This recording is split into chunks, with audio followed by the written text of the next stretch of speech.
Lumagda sa isang commitment para sa Rido Settlement ang dalawang nag-iiringan na grupo sa Tugunan SGA.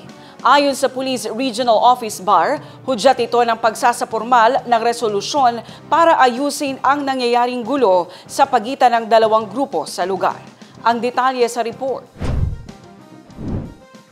Isinagawa ang signing araw ng Martes, March 4, mula alas 9 ng umaga hanggang alas 12:30 ng hapon sa Tugunan Special Geographic Area. Dinaluhan ito ni Maguindanao del Norte Provincial Police Director Eleuterio Ricardo Jr. sa pakikipagtulungan ng OIC Mayor ng Bayan, Abdullah Abbas, at Municipal Administrator Nasser Gayagay. Ayon sa PNP ProBar, isang mahalagang hakbang ito upang hindi na masundan pa ang nangyaring girian sa pagitan ng dalawang grupo.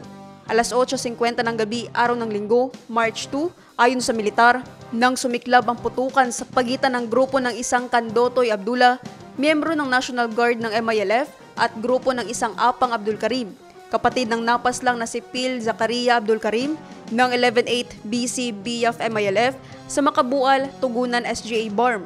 Hanggang araw ng Lunes, March 3, mayroon pa ring umanong manakanakang putukan sa lugar. Mayroon ring napaulat na paglikas ng 13 pamilya mula sa Sitio Kaltan, Barangay Makabual, na kasalukuyan na nasa Barangay Balong. Ayon sa militar, ito ay may kaugnay sa pagkakapaslang kay Phil Zakaria Abdul Karim, 1 ng Marso.